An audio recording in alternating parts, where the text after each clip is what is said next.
Donc, on va bien sûr nous concentrer quand même sur la question de l'évaluation dans le domaine de l'école.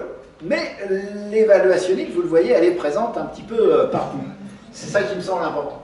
Alors, c'est quelque chose qui était très présent dans les livres de Jean-Michel Blanquer.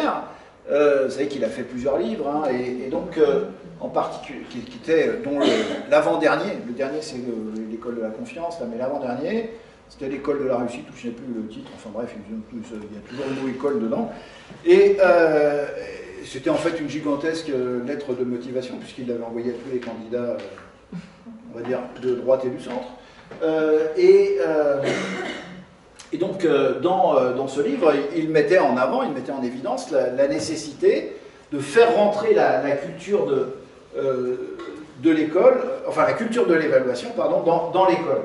Hein, et on en a une assez belle illustration avec ces fameuses évaluations de CP-CE1 hein, qui ont été mises en avant par le ministre comme étant un moyen finalement de promouvoir une évaluation qui était à la fois bien sûr une évaluation des élèves, mais il y a eu quand même pas mal d'interrogations et à mon avis à juste titre sur l'usage qui peut être fait aussi de ces évaluations pour d'une certaine manière évaluer aussi qui, les écoles, les enseignants, on ne sait pas.